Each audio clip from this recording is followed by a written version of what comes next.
Hi, and welcome to I Could Eat. I'm Mike Eaton. And I'm Andy Malfrina. And that's how you start a podcast. Woo! It always feels dumb doing that, because now we're just going to go to talking like people again. Yeah, now we're just going to converse. How was your Thanksgiving? Thanksgiving was lovely. Spent it with, actually, first Thanksgiving without family, but family's not always blood. I was with my comedy family. Yeah. Shout out Nate Lemaire, Pat, and all the ladies.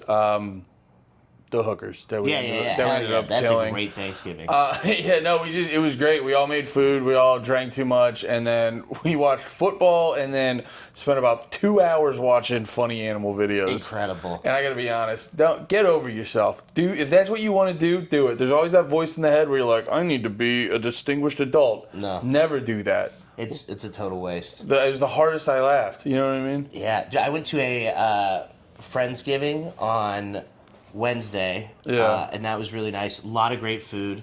Got some pumpkin pie that was fantastic. Carly Anderson made pumpkin cheesecake balls. Oh. And she was walking around and she handed them out. And I looked at it and I expected it to be maybe like a cake ball and be like pretty good. And it was phenomenal. So, I mean, dude, there was a lot. There was a lot of moments where I found out. Shout out my wife. She made these cornbread cupcakes. Ooh. Where she tried to make her own icing, and like it just wasn't working. So last minute Instacarted some let's go some Pillsbury shit or whatever. But no, I found out my buddy's girls fucking kill it, because Pat's wife crushed it on the scalloped potatoes. Okay. Nate's girl makes a mean fried chicken, and it was just sick. And by the way, let's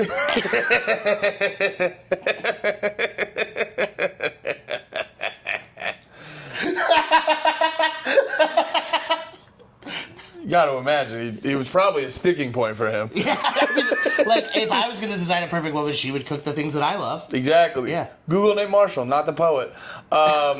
Yeah, if you He's Google, a poet. No, but if you Google, it was for a while. If you Googled Nate's name, some poet from Chicago would pop up. Awesome. And Nate just recently surpassed him on Google. Let's go, Nate. Let's go. We were chanting for him the one day. We're like, #1 Nate. #1 Nate Marshall. But no, yeah, Nate's girl was she crushed it on the fucking fried chicken. The scalloped potatoes were great. How do you feel about turkey in general, like on Thanksgiving? I have turkey is fantastic if it is cooked correctly. Yeah. Most people suck ass at cooking turkey. Fucking suck at it's the same turkey, thing. Like, people are bad at cooking brisket. Yeah. Like, leave it to the masters. It takes expertise. I, for the first time, had a spatchcock smoked turkey that my cousin did. You were talking about that last night. Yeah, spatchcocking is the funniest word. I remember you said spatchcock. I go, that sounds like German porn. What is that? Dude, it's a crazy word. It's a butcher term. So they like spread the bird in half and then take the spine out. But because you increase the surface area like that, when you smoke it, you don't have to smoke it as long, so you don't get that dry ass turkey that everyone's used to. I mean, turkey has a very good flavor. I mean, it's a different meat profile, and I like that it's like a special time of the year thing. I don't eat turkey year round. I'll have it if there's a barbecue place that does, like Thanksgiving. J&L Barbecue does an incredible smoked turkey, but like it's just like it gets hate because people are dumb. Yeah, no, it gets hate because no one ever figures out how to make it right. Because and that's what I was gonna say. Shout out Pat's wife Dom again. She annihilated this turkey, and it was smart too, because like the way they cut it up, it was like thick pieces, and then it had like a lot of like spices and seasoning and stuff on top, and it was just fantastic. But I'm like, it's funny, I eat turkey because I go, I have that like obligation in my head where I go, it's Thanksgiving, and also turkey, it's like the same. I eat turkey because I want to eat gravy. You know what I mean? It's like you're eating a sandwich because you're like, I can't just eat Chipotle mayo with a spoon. I need to be on some stuff. That would be psychotic. I gotta put it on a thing. So that's half the reason I eat sandwiches. But yeah, it's like turkey a lot of times. No one's ever looking for turkey like that outside of Thanksgiving. I think that that's the thing too. people have, because we are, I don't know if it's because everybody is so used to ready-made meals and shitty pre-cooked food and just going to Chipotle and getting their food ready, but people have lost an appreciation for like what butchers do and like cutting meat and like how specific of an art that is. Like when you look at a turkey and you've got those big hunks that you get at Thanksgiving and you cut it, like you should be cutting with the grain. So like it peels away in layers. Like that's what those proteins in there are. That's the muscle. So it's in layers. So when you cut against it, you get these sharp pieces and then all of the juice leaks out because you're cutting these fucking tendons. So if you cut with it, you're going to get that super succulent outside piece with the skin on. And then you're going to get like all the inner pieces. You just have like longer strips. I think like TV and movies is in part to blame for that, because like the running gag in Christmas movies was always like, Dad's gonna fuck up the turkey, or that was always carving the turkey. Carving the turkey wrong, or messing this and messing that up. And I think it got, at least I'm coming from my perspective, I think it got in people's head that's like, this is hard, you'll never figure it out. And a lot of these things, you go, yeah, it's going to take you a minute, but it's not impossible. It's like little shit. You were saying about they cut it wrong and the juices come out. I used to work in a cafeteria, and I remember I got yelled at because we would make a big roast, and they would take it out, and I the one day, the second it came out of the oven, I literally took it out, put it on the carving board, and I started cutting, and my boss, it was like slow motion. He's like, no! And as I cut, all the juice just leaks out. But all you got to do is learn, wait 10 minutes and make sure you cut it in this direction. Yeah. And now you'll look like you're a fucking pro. Yeah. And all you learned was 2 simple things. There's a lot of this shit is not that complicated. It takes time. And everyone's convinced that like cooking's this super hard thing. Are you gonna, like all these Michelin star restaurants we go to, are you gonna cook it like that? No. But are you gonna cook it in a way where it's pretty damn good and your friends are gonna be like, oh shit, look at Dickhead over here? Well, yeah, also, you are. Like the thing that makes Michelin star restaurants so incredible is that it's the uppermost echelon. It's the best of the best. Like if you're just a person that's kind of learning to cook, it's absurd to think that you would cook at the level of someone at a 20-year level, but also you wouldn't even appreciate what's so incredible about what they've done. Yeah. Like when we had the timblique or whatever it was, trimblique, the jiggly dessert from the Puerto Rican truck El Coqui. The jiggliness of that, where it still dissolves in your mouth without too much gelatin, like I can appreciate that because I've eaten a shit ton of pastries, but like I don't know enough about Puerto Rican cuisine. Like there's people that know everything about all that stuff, and that's what they're like getting into. So like when you go to a Michelin restaurant, like to truly appreciate it, it's like drinking a $2,000 bottle of wine. Unless you're a sommelier or you've really gone through wine, a $20 or $50 bottle is going to be fucking fine.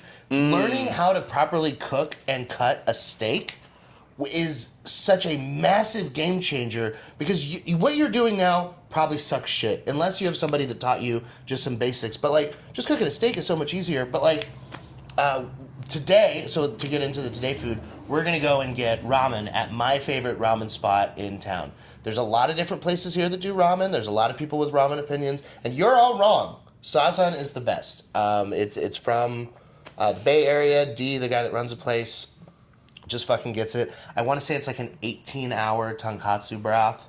I mean, it's... Oh, dude. I'm very excited for that because I was telling you, I think, my wife threw out, she's like, I'd love to get some ramen. I'd be like, yo, maybe I'll make ramen for her. And I looked up authentic ramen, and it was like, step 1, work at a restaurant that serves ramen. You're like, or B... You like go to Japan. Yeah, go to Japan, sit in a small stall. It was like, dude, I was like, everything in the video, I was like, oh, I don't have any of that in my kitchen. Not one thing. And then they were like, okay, for this one, you're going to have to buy chicken feet and cut off the claws. I go, well, I'm not making ramen. Yeah. It's like, dude, an authentic ramen is so, and it kind of goes back to what you were saying, where it's easy. It's really easy, which is why I like how you give all the breakdowns. It's really easy to underappreciate the food, because you could like take some ramen and be like, oh, that's some nice broth, and then it's just a guy in the back where you go like, oh, I slaved over this for 18 hours.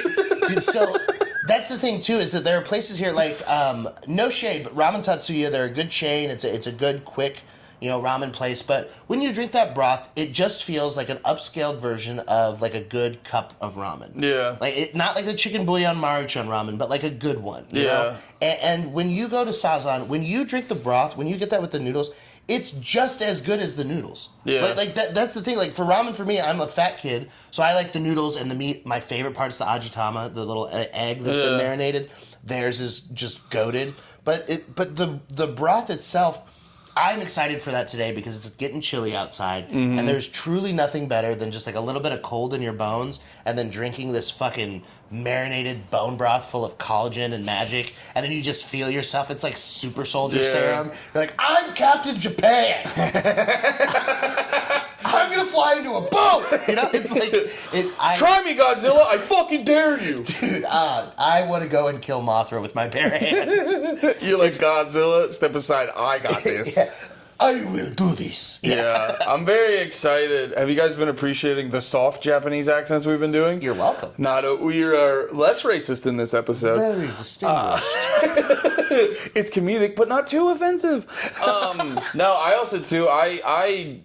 I didn't eat a lot of ramen before I met. Not that I was like a picky eater. I just didn't go out of my way to try new shit before I met my wife, and she got me real hip to ramen. And I remember one of the first times is like never really ate ramen. I just like would crush soup and shit like that. I was never a guy that would like drink the broth.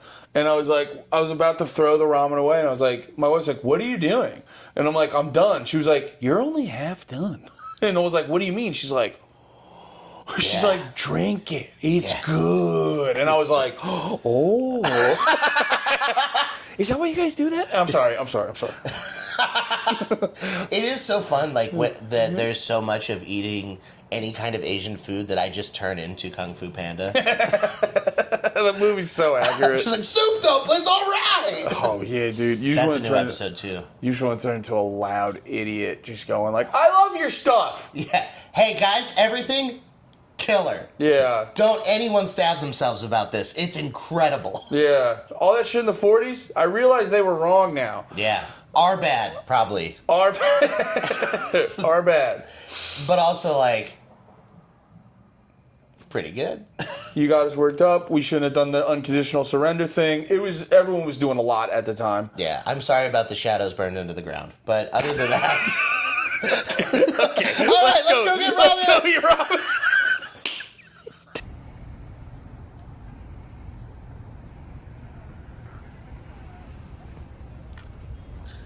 Gonna eat some dumplings with my friend Michael.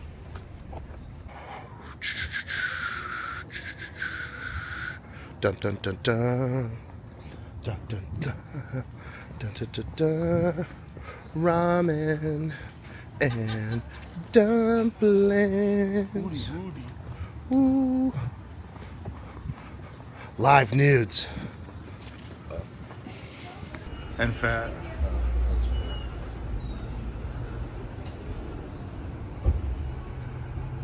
Oh, that's perfect.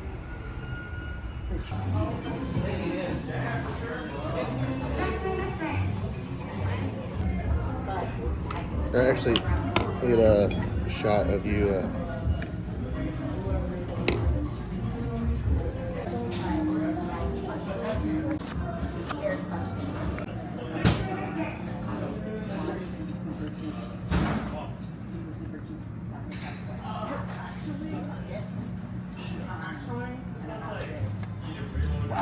You know how to aim the little thing with the joystick? Oh, there we go. You got it?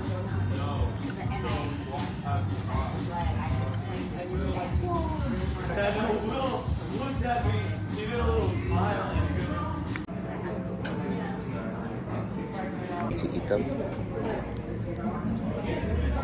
What'd you say? I said I get 2 ajitama because I can't wait to eat them.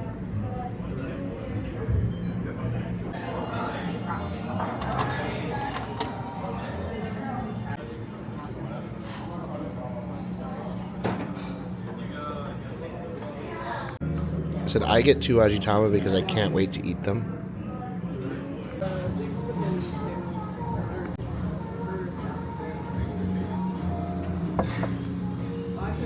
What is this?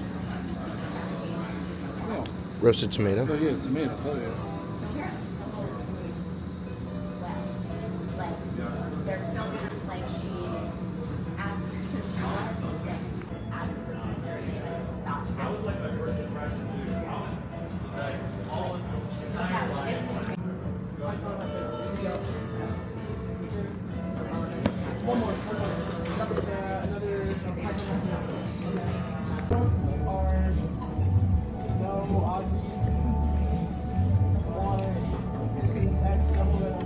No aji is crazy.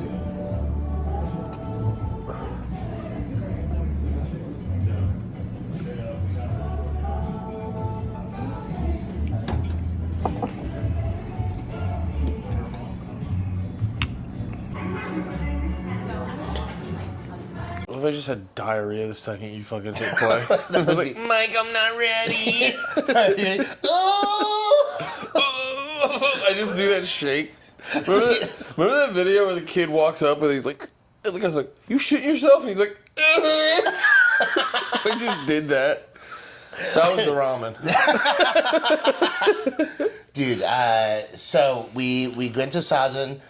We drove into the Crescent, and I got to show you. So that's the little Asian cultural district over there. And I was very happy to see that because I come from a place called Edison, New Jersey. Yeah. Which actually has the highest Indian population, and on top of that has a pretty high Asian population. So there was a lot of stuff like this where I used to live.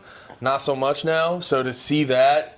Like, I remember we rode up and I saw the 99 for the 99 Ranch, yeah. Yeah, and I was like, oh, one of these are here. Cool.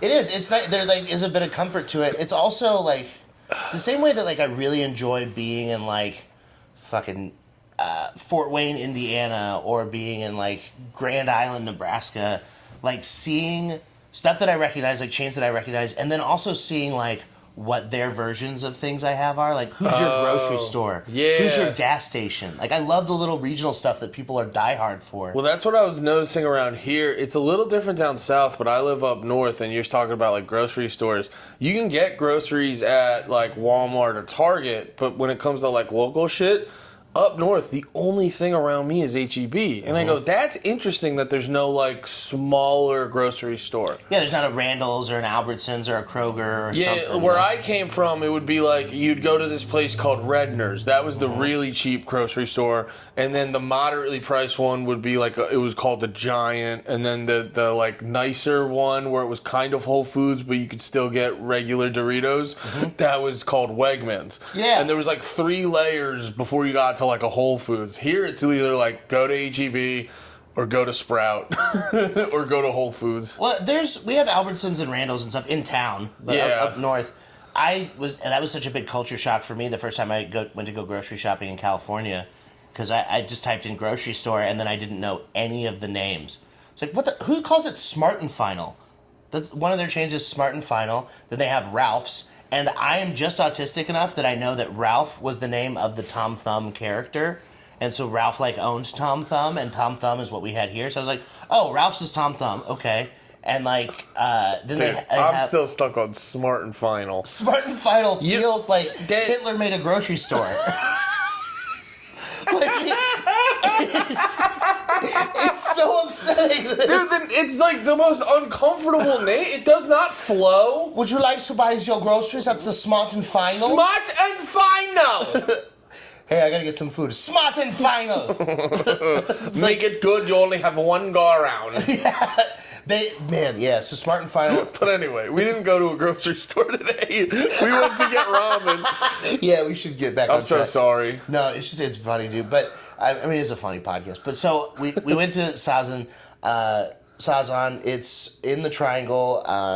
Parking was fine. The parking was fine. Very cool feature you pointed out initially. There is a steamed dumpling restaurant right next door where you can order their dumplings as an appetizer. It's the coolest thing ever. That was such a cool little feature. And, like, we're doing something special today on the pod that I brought some special flavors of ice cream from Besame. Otherwise, what we would have done is the ostensible bang, bang, bang, which is you go to Sazan, you get the steamies dumplings, you get the Sazan ramen, and then you walk next door to Uncle Tetsu and get the Japanese-style fluffy cheesecakes.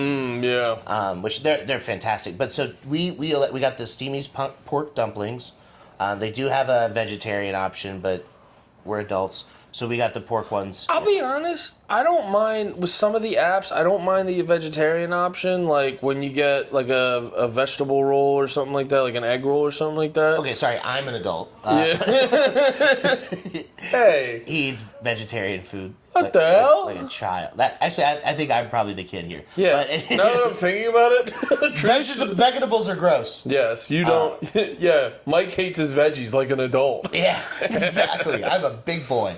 But no, sometimes the veggie stuff stands out to me if it's good, because I am, all jokes aside, I am also like, I like avoid my veggies still. No way. So like when the what the hell? 2 in a minute? So when something like has veggies in it, it really hits like that for me. It like stands out. I mean, there are vegetables in the pork dumplings too, but also, most notably, there is soup inside of it. And, and you noticed, I had said soup dumplings before, but like you said, you just had the takeout dumplings. So even when you get soup dumplings as takeout or to go, like, they don't do the cool part, which is it busted in your mouth. Yeah, they don't. They don't finish early on me. No, it was.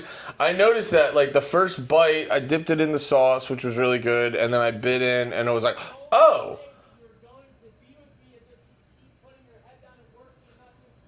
Sorry. Dude, this is awesome. Some guy is yelling outside. He said the only way you're going to be with me is if you put your head down and work. And man, that is hilarious. I'm going through a breakup, and so is the guy outside my house. Sorry. I didn't mean to completely stop talking. No, it was so scandalous. Yeah, dude. I mean, you hear T being yelled, and you're like, "This rules." Dude, when you hear someone's most private moment that they don't know you're hearing, and you're like, "I'm hearing the raw, unfiltered version of this person." You feel like you're like, this feels so deep. Oh, wow. Oh, this is bad. I just heard his worst moment of all time. Yeah, that's why I completely shut down, because I realized I was like, I'm experiencing his most intimate moment. Yeah. No one sees this, not even his lover, who he doesn't even have anymore. Yeah, she won't even put her head down and work. But anyway, the dumpling busted in me. Also, based on the tone of voice, I'm going to go with he won't even put his head down and work, but continue.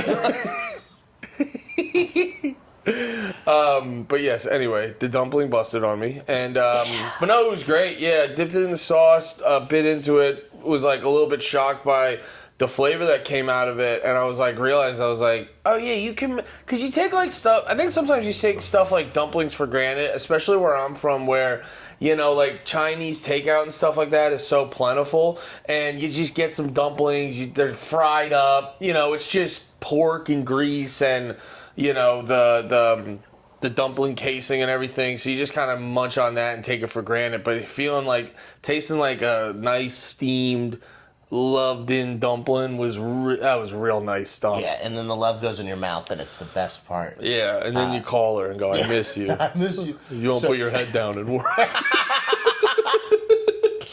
So we have these savory gushers. Here, wait. It's the great. Wait. Mike, when you're editing this, you gotta zoom in on my face. Going, oh.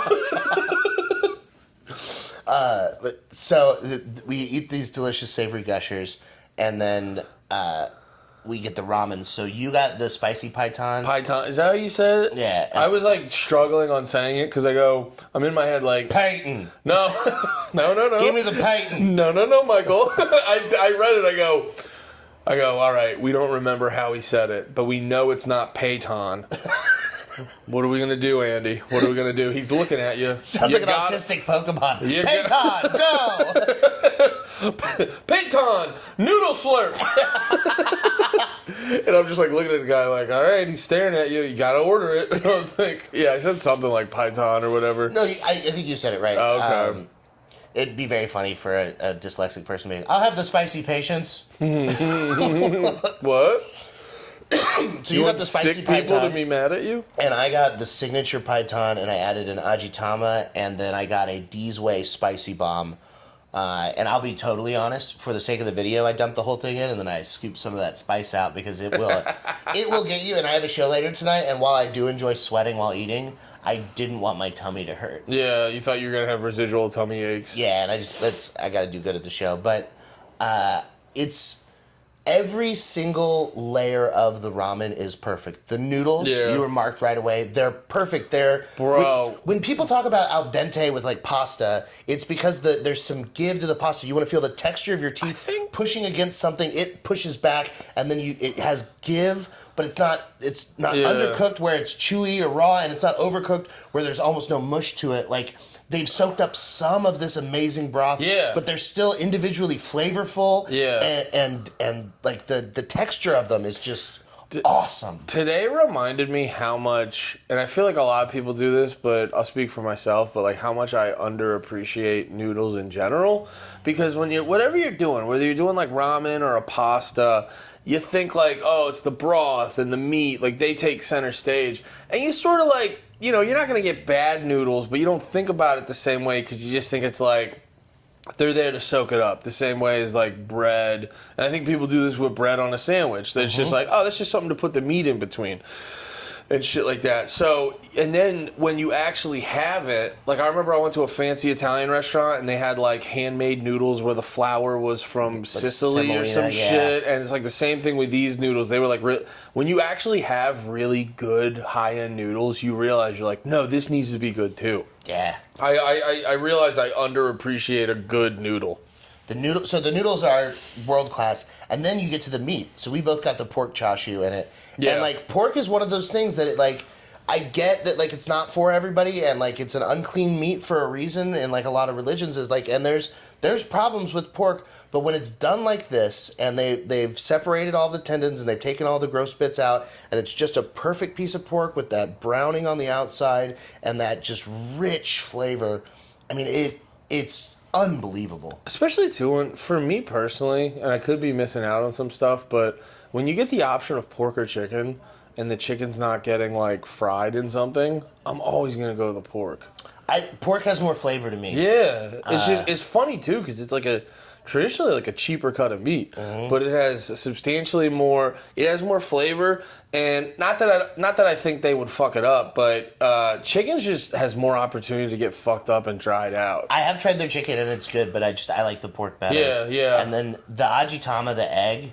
You're not even a big egg guy. Bro, that's what I said, because literally I felt bad where on Thanksgiving, one of our friends made a bunch of deviled eggs, and everyone was going on about them, how good they were, and I'm taking and for me, the flavor was great, but it's a real texture thing for me, and the texture of a deviled egg is very weird, and I just don't enjoy it, but having what was the egg called?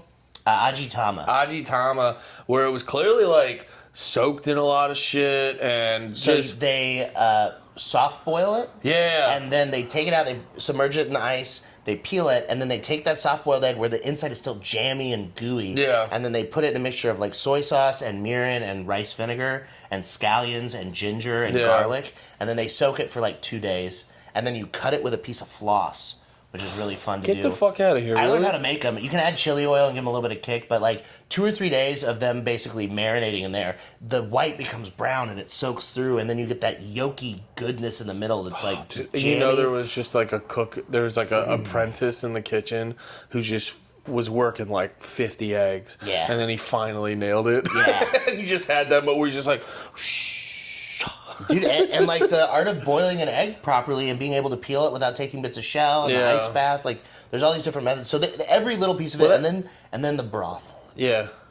That cloudy, magical broth. Oh, it was so good. Brother, it's... Also, before we get too deep into the broth, this is a real quick one. Lots of cilantro, and I gotta be honest... Arugula. Oh, it was arugula? Arugula was in the ramen. There was cilantro on the steamies, but arugula... Oh, I had a little... you had... I'm sorry, you have the spicy. That roasted tomatoes. Maybe, I don't know if I don't eat enough ramen or what, but I just don't... I haven't had cilantro utilized in, like, ramen and shit like that much. It was a great addition.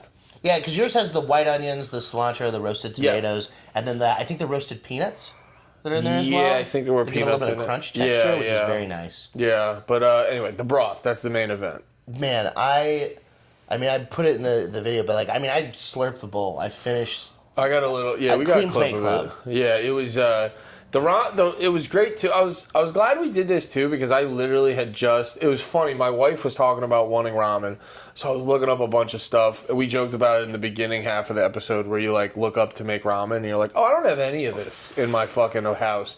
So I like defaulted. I was like, let me just make a spicy chicken noodle soup. And even in making the chicken noodle soup, I kind of like whipped it together quick, and I realized a huge proponent of a good ramen soup, anything you're doing with a broth, is to have that body, because I had really good flavor in my soup but no body to it. And like trying this stuff today, it's giving me a good reference point, and I go, that's body. Yeah, because it feels like that's thick. Well, I always compare it to like any like good food. I compare it to like a well-written song where you almost have like you have the drums as support, the bass to fill out the tone, and then the guitar puts in like the treble to give it a melody and cover the high end. And that's a lot of times what a good food does, that where it has a good standard body, and then like, you know, the salt, broth, acid, fat, heat. yeah, exactly. Yeah, it has all those elements like. You know, the spices and all that shit are almost like the fucking melody of the song. And, you know, the weight to the ramen was just a good rhythm section. Oh, man. The umami bomb that comes from that broth and just the overwhelming creaminess and thickness of it without it being heavy. When I say thick and like body, like sometimes you start to think like a cream base, like something dense that's going to weigh you down. I feel great. Yeah. In fact, I'm ready for dessert. I am too. I did something special for us. So I took you to Besame before. I think we may have put a video on it, but yeah, we did. I forget what we were doing, but I loved it. The ice cream was amazing. The presentation, the fact that they gave you the special bowls with the special spoons. Yeah, the carved spoon. Yeah. I was very very impressed with Besame. Everything about them was top notch. So they're incredible, but so their flavors that they have every day are of course world class. But one thing that they do, and the thing that I'm most in love with about them, is that every Thursday, most Thursdays, I mean Thanksgiving stuff and holidays mess it up, but every Thursday at 7:30 p.m. they do a flavor drop, and they do flavors of the week that are Chef Sheena's like amazing concoctions. And they're do it every week. Every week, new flavors. Oh, that's crazy. And they'll make like 80 pints of it, and of each flavor. And what's so fun, like I went in, I hadn't gone for a while because there's a limited amount. I was giving the rest of Austin a chance to get in on the cool flavors. And they're like, Mike, you have to stop buying every pint. Yeah, because I did. I mean, there's been like I have probably 70 pints that I've tried from there, just of all the different flavors because I love them so much. But so I went in. The reason I broke my fast on them was that they did a collab with a Vietnamese coffee cookie with cacao nibs with a banana milk ice cream in the middle with banana caramel and then rolled in toffee bits. Wow. And it was unbelievable. And while I was picking up my cookie sandwich, I noticed that they had scoops of the pumpkin cheesecake. And pumpkin is my favorite seasonal flavor. Oh, yeah? I love it so much. And then the next day they had a drop that was a random Wednesday drop. So I grabbed a pint of the pumpkin spice cheesecake for us to try. And then I also just saw the black bottom pecan pie. Ooh. So we got some black spoons bottom right there. So let me pop this lid off. So this is one of the most beautiful things you'll ever see is just the tops of their pints. Because they really do an amazing job of just making it. Is that down the center? Yeah. Well, it's all through it out. They mix these by hand. They fill these pints by hand with all the separate ingredients. Because I was wondering, Ben and Jerry's does that where they have like the core. So that's what I thought was going on here. Yeah. The color on that is crazy. And what's that? I actually, so I will tell you, I didn't do a good job of looking up what was in this flavor, but I am certain that it's going to be unbelievable because it's Besame. Oh, and there's whole ass fucking pecans and stuff, yeah. Yeah, I was trying to get a little bit of every color in there. That's the move. You got to get a little bit of all the colors. Oh.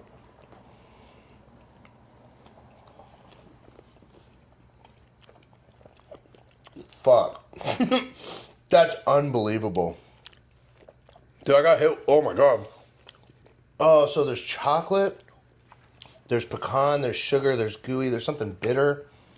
Yeah, no, I got hit with like 3 or 4 stages of flavors. There's like a gooey. At one point, it felt like I was eating a cookie. There's like a crust going on in there.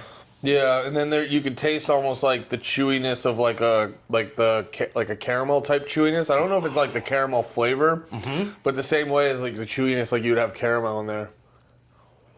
Dude, this is amazing for us. I don't know how compelling a footage is to watch fat guys eat ice cream, but... Well, it's towards the end, so I don't care how they feel. Yeah, this isn't about you guys anymore. Get over yourselves. Yeah.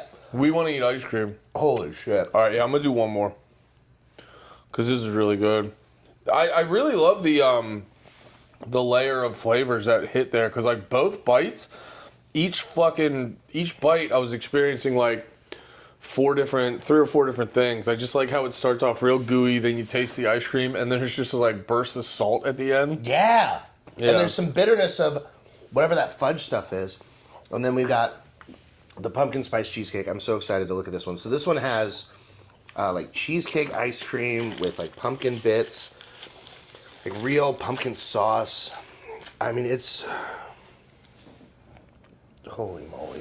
So I'm excited because I'm not a big pumpkin guy in general, but Besame is Besame, so I have so much faith in them.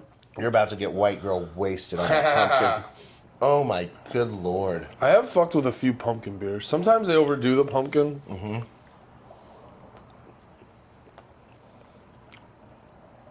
Yeah, really good balance. Yeah. Yeah, that's got really good balance on that. And what are these pieces in there? I don't fucking know, but I my brain wiped. It feels like I just put a magnet next to a computer when I ate this. I just, man. Yeah, it's very good. It's really rich.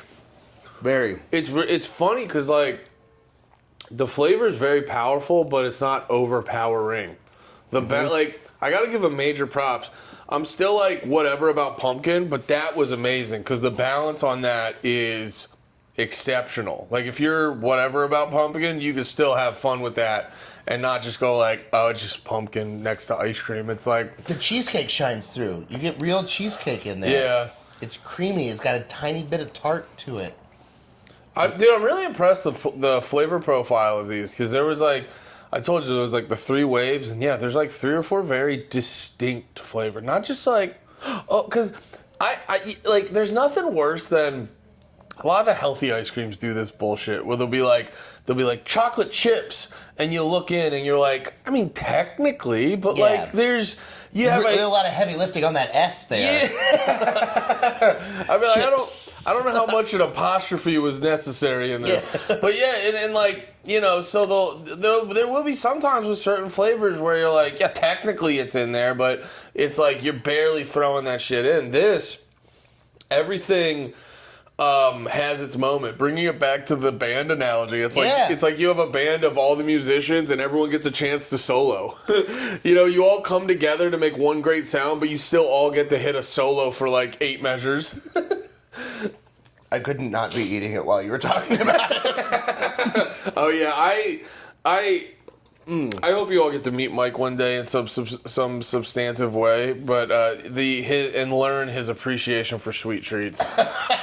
Like we've joked about it before, and he's probably gonna feel the same way now. But like the genuine level of upset when like we didn't get those root beer floats and shit, and like and this is real. This is real. Like he's not trying to do a bit. It's very real how annoyed he is remembering we didn't get the root beer floats. You were right there. Yeah, he's like the top tier sweet treat enjoyer of all of Austin. It's better that way. Life can be good. Some people want you to vote. I want you to eat ice cream. I want you to eat ice cream. How is that a hard sell? Honestly, you should be the next president. Yes. There is, dude. I was on another pod and we were all Googling our names. And when you Google Mike Eaton, it shows up me as a comedian. But if you Google Mike Eaton food, it shows up Mike Eaton, the CEO of International Food Competitions. What? There's a guy named Mike Eaton that's a CEO of a food competition company. Oh. It's like, I will usurp him. It must just be the same way as like if you're a 7 foot tall guy, you're just gonna get. Life's just gonna push you to basketball. Yeah. Your last name's Eaton. Life's just pushing you to fucking snacks. Yeah. Yeah, it's not my fault. It's life. Yeah, exactly. Oh, man. Well, this has been a truly terrific episode. Sazan, 10 out of 10. Besame, 10 out of 10. Make sure you sign up for their hot plate alerts so that you can get in on those. It's fun. It feels like getting something exclusive because you are. And there's a little bit of like a nanny boo-boo, I got the flavor feeling when you get it. Yeah. You wait, you watch the countdown, and when that hits 0 seconds, the page does a refresh, and then you add to cart. Oh, that's fun. Sometimes you miss it. Oh, my only note on Sazan. Yeah. If you're a big guy, don't get the booth. Yeah, Andy took the booth, I took the seat. I was very comfortable. The booth, I was not. Yeah. Big guys, the booths don't move. Get the table. Yeah, the table doesn't scoot out. Everything else was amazing. Yeah. Oh, and then they got a little bar where you get the beer, and the one beer, the handle was a sword. It was so cool. It was so cool. Yeah, we went and it was the afternoon, so we didn't drink, but they have an incredible selection of Japanese whiskeys. Oh, dude, I would love to go there at night when we don't have shit to do during the day, because all the whiskey's there. I love Japanese beer. Yeah. Most Japanese beers are good. Like, you could just pick one, and they're going to be good. I love Japanese beers. Well, I love you. I love you too, Michael. This has been I Could Eat. Like, subscribe, share it with somebody. See you next time. Bye.